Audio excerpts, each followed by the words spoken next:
Hello बच्चों, नमस्कार। स्वागत है आपका अपने पसंदीदा YouTube channel science tech Vipin sir में। बच्चों, आज हम क्लास 12th फिजिक्स के एक महत्वपूर्ण टॉपिक को पढ़ने वाले हैं, जो कि हमारा है वैद्युत चालक, इलेक्ट्रिक कंडक्शन। कि वैद्युत चालन कहते किसे हैं, फिर वैद्युत चालन कितने प्रकार का होता है, किस किस में वैद्युत चालन होता है, तो उसके बारे में पढ़ने हैं। फिर उसके बाद स्पेशली हमें चालकों के लिए वैद्युत चालन पढ़ना है। तो आज इसी टॉपिक के बारे में बात करने वाले हैं, तो बने रहिए हमारे साथ। स्टार्ट करते हैं आज का क्लास।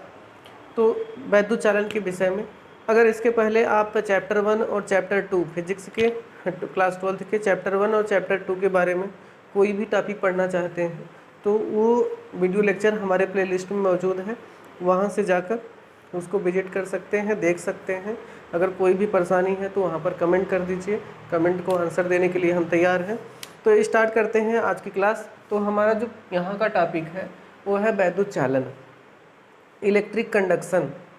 पहले चालन किसे कहते हैं, वैद्युत चालन क्या होता है।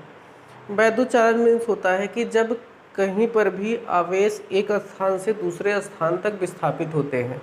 क्या कहा हमने कि जब किसी स्थान पर आवेश जो होते हैं वह एक स्थान से दूसरे स्थान तक विस्थापित होते हैं, तो वह प्रक्रिया हमारी कहलाती है वैद्युत चालन की प्रक्रिया। जब आवेश एक जगह पर एक स्थान से दूसरे स्थान तक विस्थापित होते हैं तो उसको हम कहते हैं वैद्युत चालन। अब अलग अलग पदार्थों में वैद्युत चालन की प्रक्रिया अलग अलग होती है। जैसे कोई चालक पदार्थ होता है, तो चालक पदार्थ में जो वैद्युत चालन की क्रिया होती है वो मुक्त इलेक्ट्रॉन के कारण होती है। इसी प्रकार हम बात करें कि कोई वैद्युत अपघट्य विलयन होता है, जिसमें जो वैद्युत चालकता होती है वह उसमें उपस्थित धनायनों और ऋणायनों के कारण होती है। कोई अर्धचालक होता है तो उसमें वैद्युत चालन की जो प्रक्रिया होती है उसमें उपस्थित इलेक्ट्रॉन और होल के कारण होती है। इसका मतलब है कि कुल मिला वैद्युत चालन का आशय है कि आवेश जो होने चाहिए वे स्थानांतरित होने चाहिए। अब वो चाहे मुक्त इलेक्ट्रॉन हो, चाहे धनायन या ऋणायन हो, या फिर अन्य कोई भी आवेश हो, वह विस्थापित होगा तो वहाँ पर वैद्युत चालन की प्रक्रिया होगी। तो वैद्युत चालन क्या होता है कि आवेशों को एक स्थान से दूसरे स्थान तक विस्थापित होने की जो क्रिया होती है उसको हम वैद्युत चालन कहते हैं। तो यहाँ पर इसको हम नोट करते हैं, आवेशों का एक स्थान से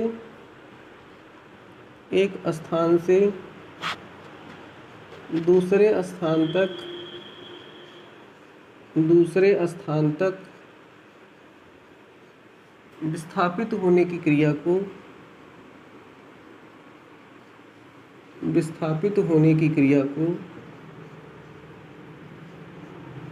विस्थापित होने की क्रिया को वैद्युत चालन कहते हैं।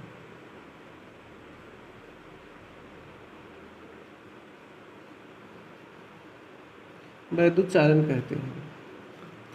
अब अगर आवेश एक स्थान से दूसरे स्थान तक विस्थापित होते हैं तो वहाँ पर क्या होता है, तो हम जानते हैं कि चैप्टर 3 के स्टार्ट में ही एक टॉपिक बना था। हम कहे थे कि आवेशों के प्रवाह की दर को धारा कहते हैं। अगर यहाँ पर आवेश एक स्थान से दूसरे स्थान तक प्रवाहित हो रहे हैं तो निश्चित रूप से हम वहाँ पर कह सकते हैं कि आवेशों का प्रवाह हो रहा है, तो वहाँ पर विद्युत धारा उत्पन्न होगा। तो यहाँ पर हम लिख सकते हैं आवेशों के प्रवाह के कारण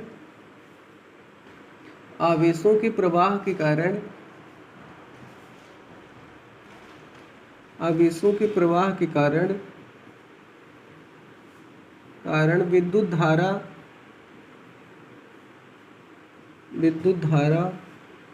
प्रवाहित होती है।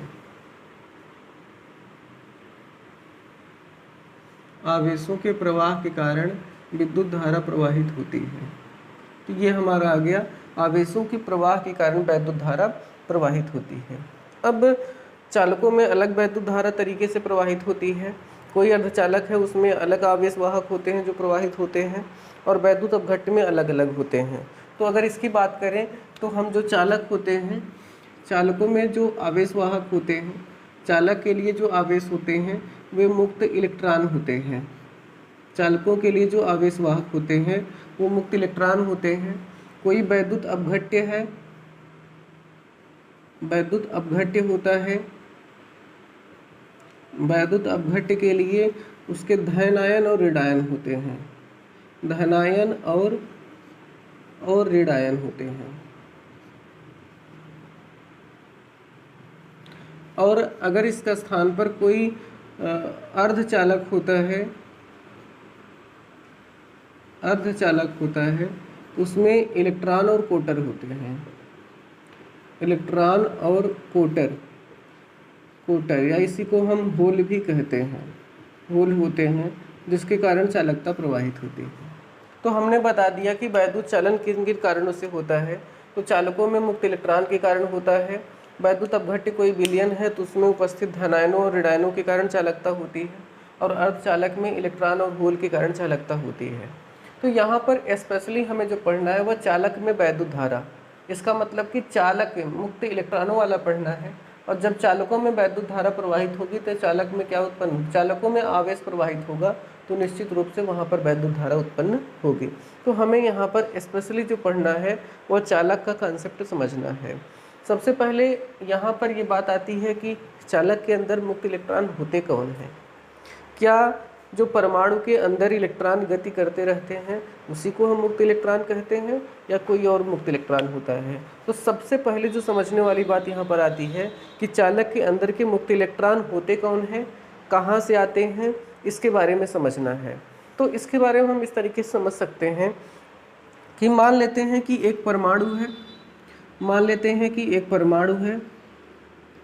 एक परमाणु है यहाँ पर,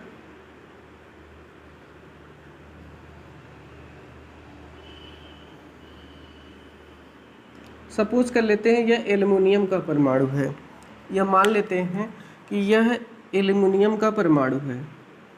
अगर ये एल्युमिनियम का परमाणु है तो हम कह सकते हैं कि इसके बाहरी कोश क्या, इसकी कक्षाओं में 11 इलेक्ट्रॉन होगा और इसके नाभिक में 11 प्रोटॉन होगा। नाभिक उदासीन अवस्था में ये परमाणु होता है तो इसके नाभिक में 11 प्रोटॉन होते हैं, और उसके जो कक्षाएं होती हैं उसके बाहर उसमें 11 इलेक्ट्रॉन होते हैं, जिसमें से पहली दोनों कक्षाओं में 2 इलेक्ट्रॉन होते हैं, उसके बाद 1 2 3 4 5 6 7 8 दूसरी कक्षा में 8 इलेक्ट्रॉन होता है। अब देखिए यहाँ पर ये हम एल्युमिनियम को लिए हैं तो यहाँ पर 13 इलेक्ट्रॉन होगा, सोडियम होता तो 11 इलेक्ट्रॉन होता, तो यहाँ पर हमारा 8 तो 10 हो जाएगा।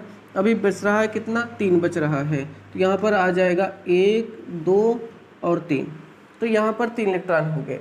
इस अवस्था में है तो ये परमाणु उदासीन है। ये परमाणु जब उदासीन होता है तो क्या इसी इलेक्ट्रॉन को हम मुक्त इलेक्ट्रॉन कहते हैं? ना भाई, ऐसा बात नहीं है। इसको हम बोलते हैं संबद्ध इलेक्ट्रॉन, इसको हम बोलते हैं संबद्ध इलेक्ट्रॉन, बाउंडेड इलेक्ट्रॉन।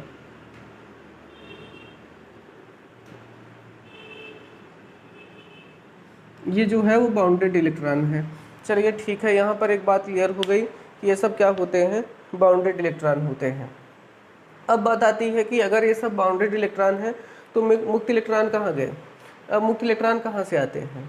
अब होता क्या है कि ये सब जब परमाणु 0 केल्विन टेम्परेचर पे होता है तो उसकी इस तरीके से व्यवस्था होती है, लेकिन नॉर्मल टेम्परेचर पे होता क्या है?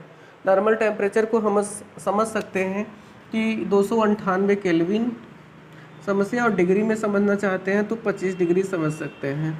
ये हमारा नॉर्मल टेम्परेचर होता है। कि नॉर्मल टेम्परेचर पे क्या होता है कि जो परमाणु होते हैं, परमाणु वातावरण से ऊष्मीय ऊर्जा को ग्रहण कर लेते हैं।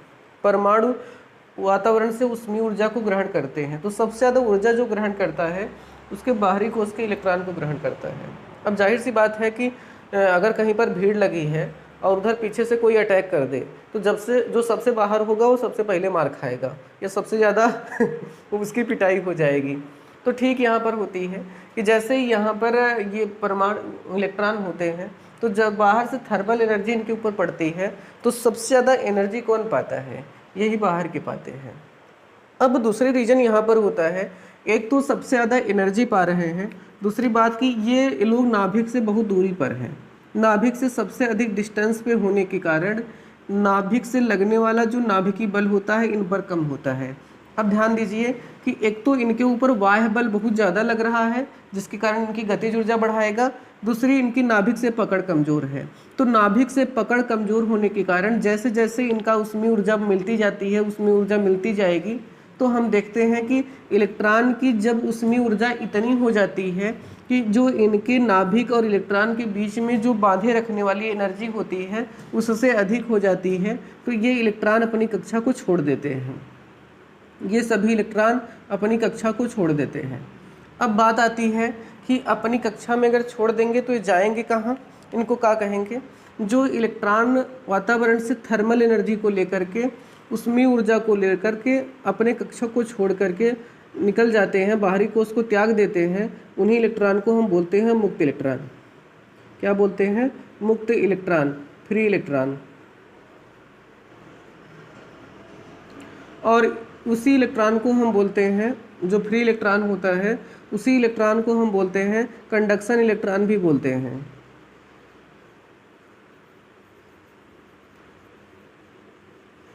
उसी को हम कंडक्शन इलेक्ट्रॉन भी बोलते हैं। तो हमें समझ में आ गया कि मुक्त इलेक्ट्रॉन क्या होता है। वह इलेक्ट्रॉन जो वातावरण से ऊष्मीय ऊर्जा को लेकर के बाहरी कोश को त्याग देता है और कहाँ पर जाता है? वह जाता है कि उस चालक के बीच में जो धन आयन होते हैं उनके अंतराकाशी क्षेत्र में स्थित होता है। अब बात ये अगर हम ये समझें कि इलेक्ट्रॉन जो निकला वो कहाँ गया, तो इलेक्ट्रॉन निकलने के बाद कहाँ जाएगा? वो कक्षा छोड़कर तो निकल गया है, लेकिन पूरे वो धातु आयन को छोड़कर, उसके पृष्ठ को छोड़कर बाहर नहीं निकल पाता है, क्योंकि एनर्जी तो मिलती है लेकिन बाहर केवल निकलने के लिए मिलती है। इतनी एनर्जी उसको नहीं मिल पाती है कि थर्मल एनर्जी, कि वह इलेक्ट्रॉन पृष्ठ को छोड़कर ही बाहर निकल जाए। जो पृष्ठ को छोड़ने के लिए उसको इतनी एनर्जी नहीं मिल पा रही है, तो क्या होता है? जब इससे इलेक्ट्रॉन ये त्याग देता है ये परमाणु, तो ये धनायन बन जाता है, ये सभी धनायन बन जाते हैं। और ये इलेक्ट्रॉन जो होते हैं वो यहाँ पर ऐसे स्थिर होते हैं, यहाँ पर ऐसे यहाँ पर होते हैं, सभी इलेक्ट्रॉन जो मुक्त इलेक्ट्रॉन के रूप में होते हैं। तो अगर इन सभी इलेक्ट्रॉनों की हम यहाँ पर बात करें तो हम ये देख रहे हैं कि ये इलेक्ट्रॉन यहाँ पर हैं। क्या ये इलेक्ट्रॉन अपने जगह पर ऐसे स्थिर रहते हैं? अपने जगह पर स्थिर रहते हैं ना भैया। अब जब घर परिवार से निकल गए तो जाहिर सी बात बा का हो जाइए, आवारा हो जाइए। आवारा हो जाइए तो आवारा आदमी चाहे जहाँ घूमे कोई उसको रोक टोक नहीं है। तो ठीक इसी प्रकार हमारे मुक्त इलेक्ट्रॉन भी होते हैं। चालक के जो मुक्त इलेक्ट्रॉन होते हैं वे पूरी चालक के अंदर गैस के अणुओं की भांति रैंडम मोशन करते रहते हैं, यादृच्छिकतया गति करते रहते हैं। क्या हमने कहा कि जो चालक के अंदर के मुक्त इलेक्ट्रॉन होते हैं, जिस प्रकार किसी पात्र में रखा गैस का अणु हमेशा मोशन करता रहता है किसी न किसी साइड में, ठीक उसी प्रकार से ये हमारे मुक्त इलेक्ट्रॉन भी होते हैं जो हमेशा किसी न किसी डायरेक्शन में गति करते रहते हैं। अभी समझा कि यहाँ पर ही मेला लाग हो, ये सब मान लो दुकान लगा हो, ये मेला लाग हो और मेला में ये सब खरीददार हैं, जितने आदमी ये मुक्त इलेक्ट्रॉन है सब खरीदने आए हैं, मेला देखने आए हैं। तो जाहिर सी बात है कि ये लोग हमेशा अगर एक दूसरे से चल इधर उधर दौड़ रहे हैं तो एक दूसरे से टच होना, टक्कर होना ये नॉर्मल बात रहेगी। तो यहाँ पर हम कहते हैं कि मुक्त इलेक्ट्रॉन जो होते हैं वो यादृच्छिकतया गति करते रहते हैं, रैंडम मोशन गति करते रहते हैं, और ये इलेक्ट्रॉन रैंडम मोशन गति के करने के कारण आपस में टकराते रहते हैं। तो जिसको हम कहते हैं मुक्त इलेक्ट्रॉनों का संघट्ट। क्या कहते हैं? मुक्त इलेक्ट्रॉनों का संघट्ट। तो हम यहाँ पर इसको लिख देते हैं कि मुक्त इलेक्ट्रॉन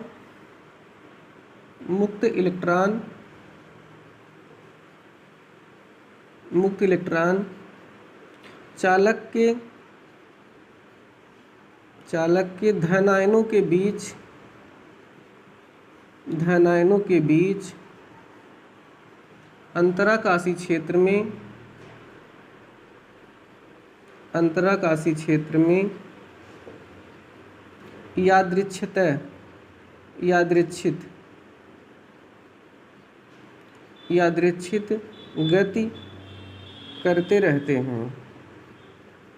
अंतराकाशी क्षेत्र में यादृच्छित गति करते रहते हैं, मुक्त इलेक्ट्रॉन चालक के धन आयनों के बीच अंतराकाशी क्षेत्र में यादृच्छित गति करते रहते हैं। यादृच्छित मीन्स होता है random motion. Random motion. Random motion means यहाँ पर कह सकते हैं कि कोई किसी का अपना दिशा आता पता नहीं है, जो जौनी डायरेक्शन में घूम रहा है उसी डायरेक्शन में, तो इसी को हम बोलते हैं यहाँ पर रैंडम मोशन। अब सोचने वाली बात है, क्या इस मुक्त इलेक्ट्रॉन को ऐसे रैंडम मोशन में गति करने से हमको वैद्युत धारा प्रवाहित होने लगेगी चालक में? क्या सब लोग ऐसे ही घूमते रहेंगे मनमानी तो हमें वैद्युत धारा प्रवाहित होने लगेगी? तो जाहिर सी बात आप कहेंगे ऐसा तो नहीं हो सकता। काहे ऐसा नहीं हो सकता? क्योंकि अगर कोई चालक है, चाहे एल्युमिनियम हो जाए, चाहे फेरिक हो जाए, चाहे कापर हो जाए, अगर उसमें केवल मुक्त इलेक्ट्रॉन, तो हमने कहा कि 298 केल्विन पे है तो उसमें मुक्त इलेक्ट्रॉन है और वो मुक्त इलेक्ट्रॉन हमेशा चल रहे हैं। अगर ये मुक्त इलेक्ट्रॉन हमेशा चलते रहते तो हमें कोनो बैटरी की जरूरत ही ना रही, केवल तार लगाए दी तो अपने आप धारा प्रवाहित होते। कहें सो में मुक्त इलेक्ट्रॉन है, मुक्त इलेक्ट्रॉन हमेशा चल रहे हैं तो हमको वैद्युत धारा प्राप्त हो जाती, तो हमें बैटरी का जरूरत रहा। लेकिन हमें बैटरी की जरूरत पड़त है, बैटरी की जरूरत ही पड़त है, बैटरी की जरूरत पड़त है इसलिए कि ये इलेक्ट्रॉन जो होते हैं वे अभी इधर उधर अपने मन से घूम रहे हैं और किसी सिंगल इलेक्ट्रॉन के कारण हमें कोई वैद्युत धारा, कह सकते हैं कि वैद्युत धारा बनती है लेकिन इतनी कम बनती है कि उसको हम किसी यूज में नहीं ले सकते हैं। तो इसलिए अगर बिना बैटरी से जोड़े किसी चालक को हम धारा के प्राप्त करने में प्रयोग नहीं कर सकते हैं बिना बैटरी का प्रयोग किए। तो अगर हम यहाँ पर थोड़ी सा और बात को ध्यान दें कि जो चालक के मुक्त इलेक्ट्रॉन होते हैं, चालक के मुक्त इलेक्ट्रॉन, चालक के मुक्त इलेक्ट्रॉन यादृच्छिक गति करते करते, यादृच्छिक गति करते हुए, गति करते हुए उसमें उपस्थित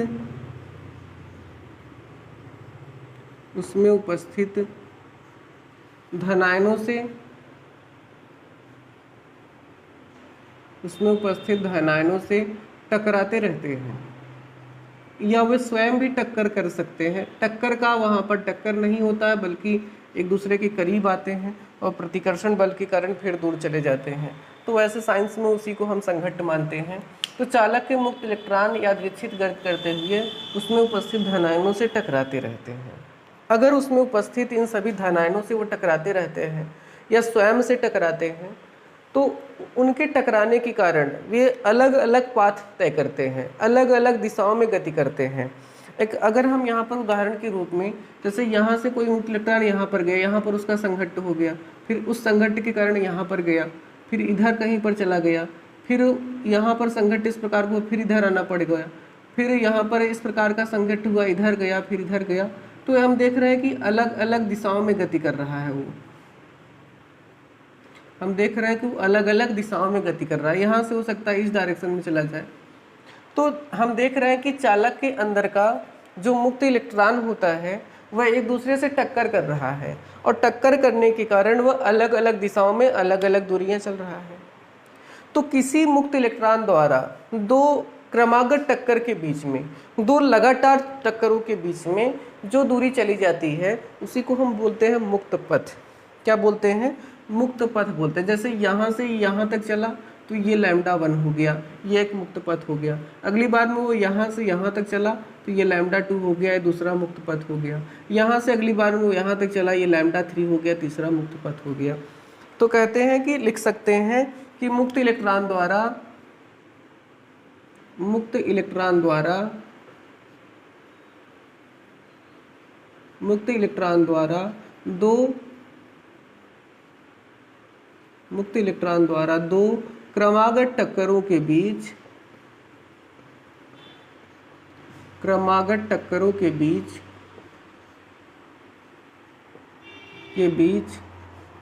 चली गई दूरी को, चली गई दूरी को, चली गई दूरी को मुक्त पथ कहते हैं।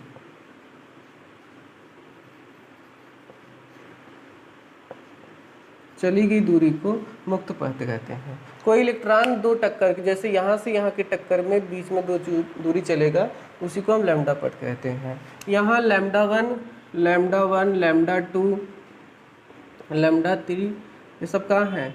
मुक्त पथ है। क्या है? मुक्त पथ है। और भी हो सकते हैं, बहुत सारे हो सकते हैं, यहाँ पर हमने समझने के लिए इतना यहाँ पर नोट किया है। अब क्या होता है कि सभी डिस्टेंस सेम होता है? क्या सभी मुक्त पथ बराबर दूरी पर टक्कर बराबर होंगे? तो देखिए ऐसा तो पॉसिबल नहीं है, क्योंकि ये रैंडम मोशन कर रहे हैं, कोई किधर भी जा रहा है। तो क्या ये संभव है कि हर बार नाप के ही टक्कर हो, कि अगली बार 5 सेंटीमीटर पे चलने पर हुआ था तो इस बार 5 सेंटीमीटर फिर ही चलेंगे फिर टक्कर हुए? तो ऐसा पॉसिबल नहीं, कोई कभी भी टक्कर कर सकता है। तो अगर सबकी टक्कर अलग अलग है तो यहाँ पर एक फाइनल वैल्यू के लिए हम वहाँ पर इसका एवरेज निकाल लेते हैं। क्या निकाल लेते हैं? एवरेज निकाल लेते हैं, माध्य निकाल लेते हैं, और उसी को हम बोलते हैं माध्य मुक्त पथ। क्या बोलते हैं? माध्य मुक्त पथ, मीन फ्री इलेक्ट्रॉन बोलते हैं। तो अगर हमसे कोई पूछे कि माध्य मुक्त इलेक्ट्रॉन किसे कहते हैं? माध्य मुक्त इलेक्ट्रॉन, माध्य मुक्त इलेक्ट्रॉन। अगर माध्य मुक्त इलेक्ट्रॉन की बात करेंगे तो कहेंगे मुक्त इलेक्ट्रॉन द्वारा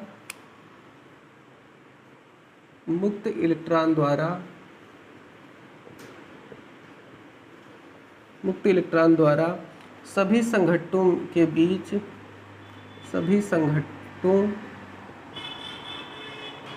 में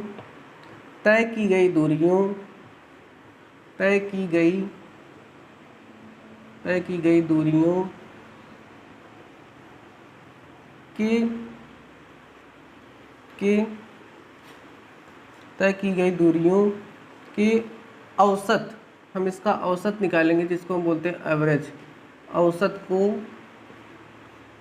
माध्य मुक्त पथ मीन फ्री इलेक्ट्रॉन कहते हैं।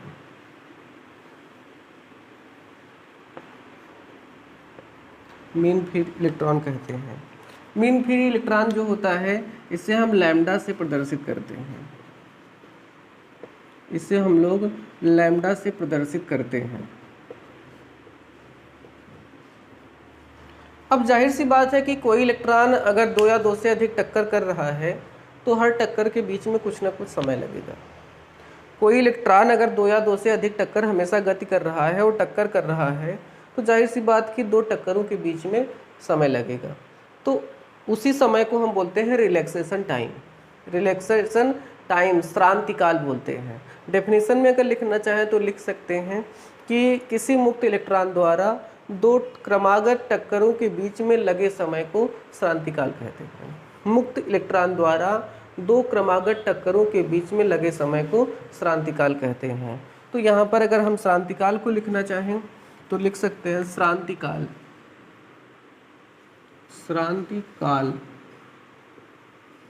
Relaxation time.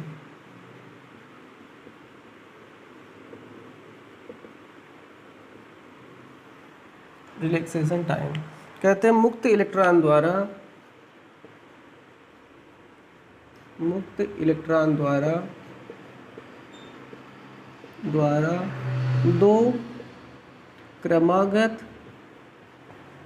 2 क्रमागत टक्करों के बीच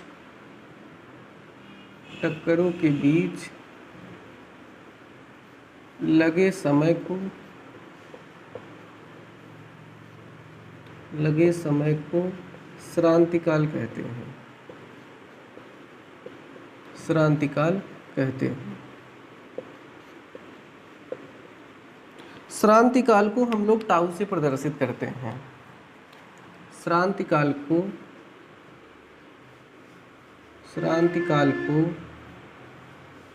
टाउ से प्रदर्शित करते हैं।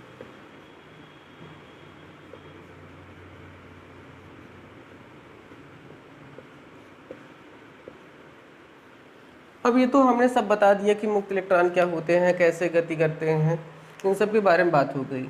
लेकिन जो मेन बात थी वो तो बता ही नहीं गई कि इसमें वैद्युत धारा कैसे प्रवाहित होती है। कि मुक्त इलेक्ट्रॉन के कारण, जैसे लिखा है कि चालकों में मुक्त इलेक्ट्रॉन के कारण वैद्युत धारा प्रवाहित होती है। तो अभी तो ये बात आई नहीं कि चालकों में मुक्त इलेक्ट्रॉन के कारण वैद्युत धारा कैसे प्रवाहित होती है।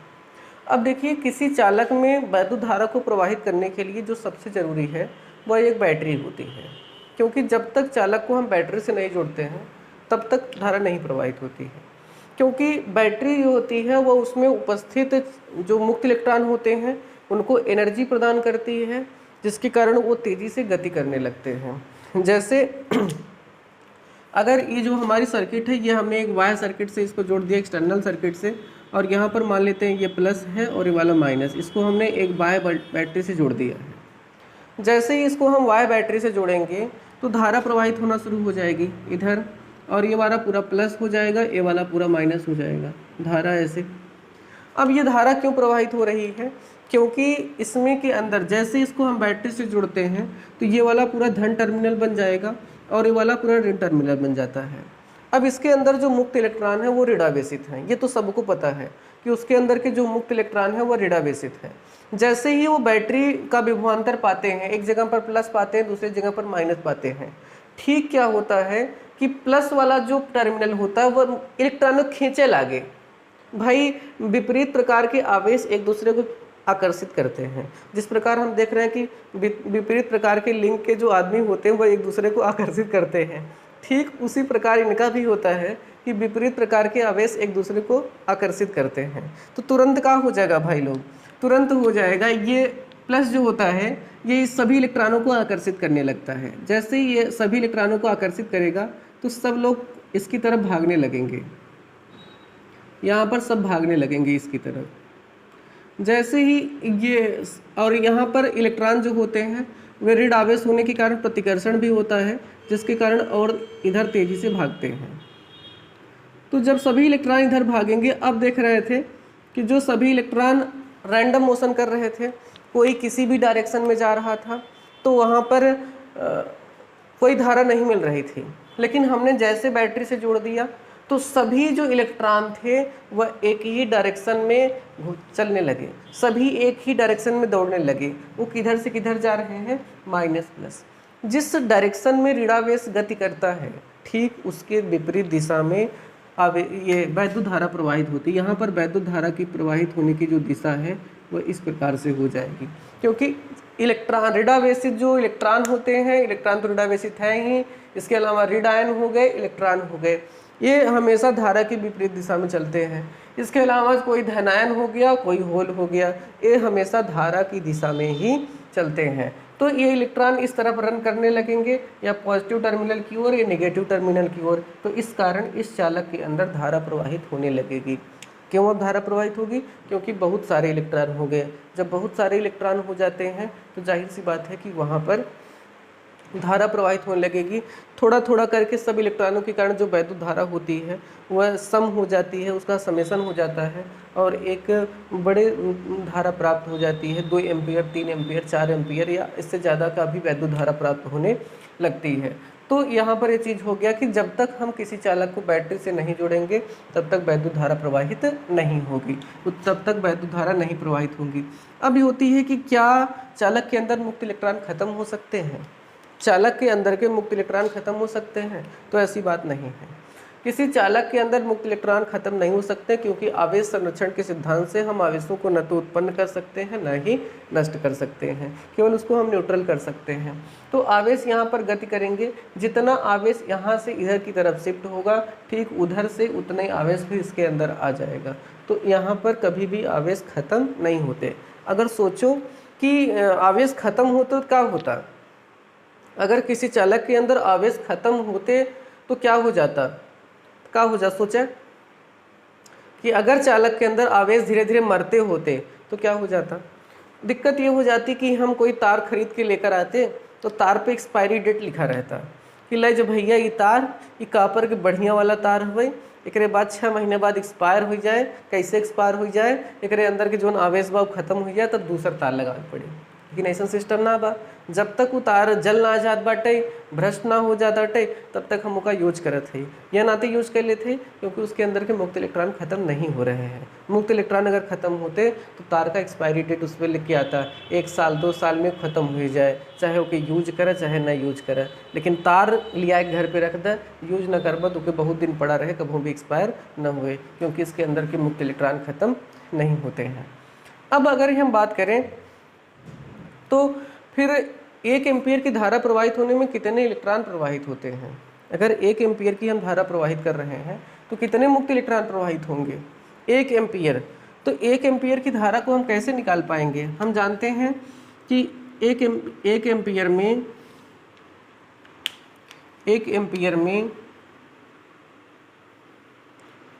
एम्पीयर में प्रवाहित इलेक्ट्रॉन की संख्या हमें ज्ञात करना है। इलेक्ट्रॉन की संख्या, अब सोचा कैसे हम ज्ञात कर पाएंगे।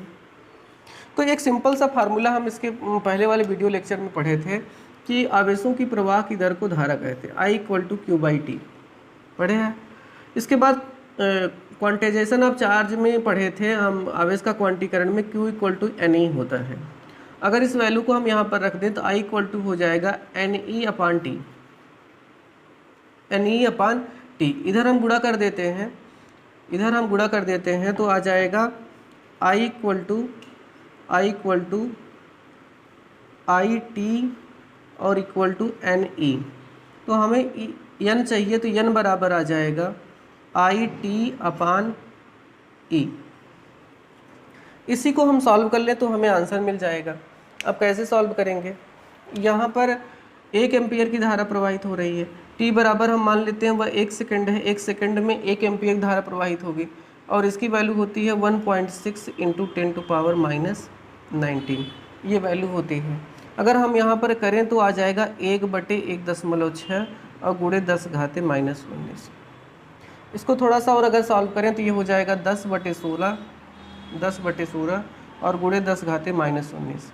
2 से काट देंगे तो आ जाएगा 5/8 और गुणे 10⁻−19।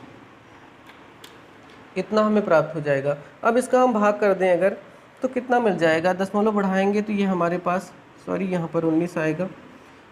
ये ऊपर आया है तो ये पॉजिटिव हो जाएगा, ये नीचे से ऊपर आया है तो पॉजिटिव हो जाएगा। यहाँ पर आ गया 5/8। इसका जब हम भाग करेंगे तो देखिए 8 × 48 जाएगा, 0.6 बचेगा यहाँ पर 2, 8 दूना 16 और 4, 8 पंजे 40 और गुणे 10⁻19।